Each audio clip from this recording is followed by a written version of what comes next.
Assalamualaikum warahmatullahi wabarakatuh. Perkenalkan, saya atas nama Nurdina Apriliani dengan NIM 9020123119119 dari Program Studi Manajemen. Pada kesempatan kali ini, saya akan membawakan ringkasan materi mengenai macam-macam gaya kepemimpinan, mulai dari kepemimpinan karismatik, transaksional, transformasional, hingga kepemimpinan melayani.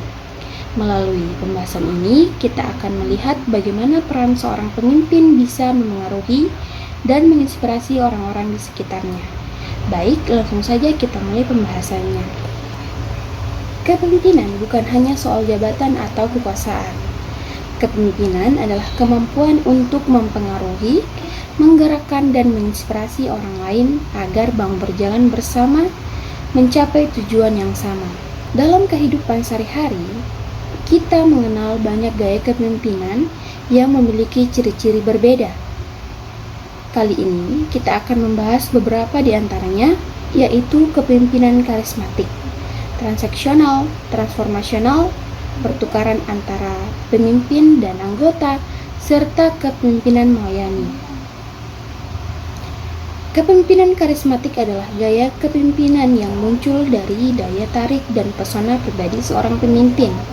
Kata karisma sendiri berasal dari bahasa Yunani, berarti anugerah. Pemimpin karismatik memiliki kemampuan luar biasa untuk memotivasi orang lain, membangkitkan semangat, dan menumbuhkan keyakinan dalam diri para pengikutnya. Tokoh-tokoh seperti Soekarno, Gus Dur, dan Joko Widodo adalah contoh nyata pemimpin karismatik di Indonesia.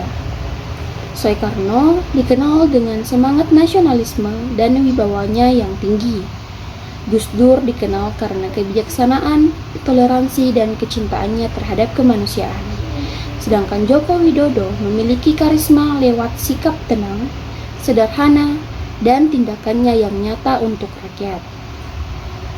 Pemimpin karismatik biasanya memiliki visi besar, berani menentang keadaan yang sudah ada, dan mampu berkomunikasi dengan penuh keyakinan.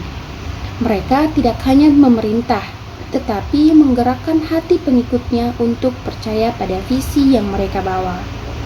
Ada dua tipe pemimpin karismatik. Pertama, pemimpin karismatik visioner yang memiliki pandangan jauh ke depan seperti Bung Karno dan Bung Hatta. Kedua, pemimpin karismatik di masa krisis yang muncul ketika keadaan sulit, misalnya Ki Hajar Dewantara dan Raden Ajeng Kartini. Jadi, kekuatan utama seorang pemimpin karismatik terletak pada kemampuannya membangkitkan keyakinan dan harapan di hati para pengikutnya. Berbeda dengan gaya karismatik, kepemimpinan transaksional berfokus pada pertukaran antara pemimpin dan pengikut. Dalam model ini, hubungan dibangun atas dasar kesepakatan. Siapa yang bekerja dengan baik akan mendapat penghargaan, dan siapa yang melanggar akan menerima konsekuensinya. Pemimpin transaksional menekankan aturan, target, dan imbalan. Ia akan memastikan setiap anggota memahami tugasnya dengan jelas dan bekerja sesuai standar yang telah ditetapkan. Gaya ini sangat cocok untuk digunakan dalam organisasi yang membutuhkan ketertiban dan hasil yang terukur, seperti perusahaan besar atau lembaga pemerintahan. Intinya, kepemimpinan transaksional menumbuhkan disiplin dan kejelasan, namun terkadang kurang memberi ruang untuk inovasi. Selanjutnya adalah kepemimpinan transformasional. Jika transaksional menekankan pertukaran, maka transformasional menekankan perubahan besar. Pemimpin transformasional menginspirasi para pengikutnya untuk bekerja melampaui kepentingan pribadi demi tujuan dan visi bersama. Menurut Bas, ada 5 ciri utama pemimpin transformasional. Pertama, memiliki karisma yang memberi makna dan kebanggaan. Kedua, memperhatikan setiap individu dan membantu mereka berkembang. Ketiga, mendorong pengikut berpikir kreatif dan inovatif. Keempat, memberikan penghargaan yang adil. Dan kelima, memberi kebebasan kepada bawahan untuk bekerja sesuai tanggung jawabnya. Pemimpin transformasional biasanya mampu membangkitkan semangat timnya dengan visi yang jelas. Mereka percaya pada kemampuan pengikut merayakan keberhasilan kecil, dan menjadi teladan melalui tindakan nyata. Dengan cara inilah, mereka bukan hanya mengubah organisasi, tetapi juga mengubah cara berpikir orang-orang di dalamnya. Berikutnya adalah teori pertukaran antara pemimpin dan anggota, atau dikenal dengan istilah leader-member exchange. Teori ini menjelaskan bahwa setiap pemimpin memiliki hubungan yang berbeda dengan setiap bawahannya. Ada hubungan yang dekat dan penuh kepercayaan, dan ada juga hubungan yang sekedar formal.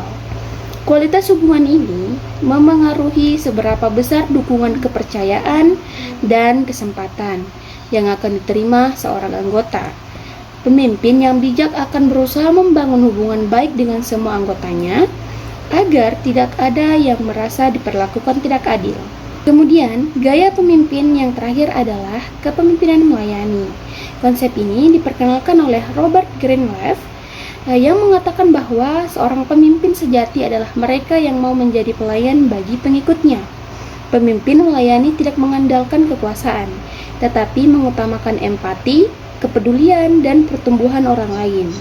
Mereka mendengarkan dengan hati, memahami perasaan bawahannya, memulihkan hubungan yang rusak, dan membangun kepercayaan dalam tim.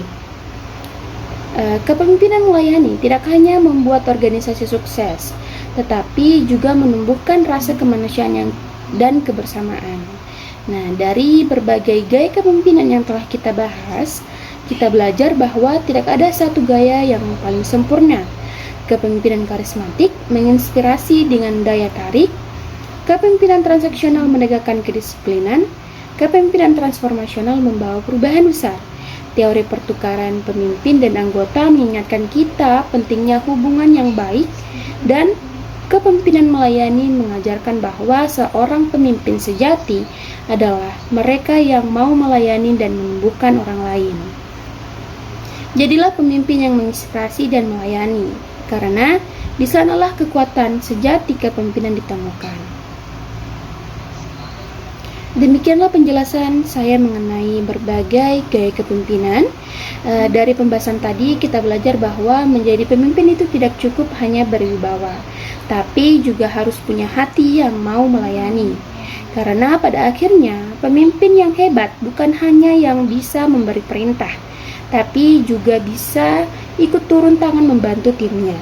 Dan kalau belum bisa jadi pemimpin besar, ya tidak apa-apa. Yang penting bisa jadi pemimpin untuk diri sendiri dulu. Misalnya, memimpin diri agar tidak malas bangun pagi.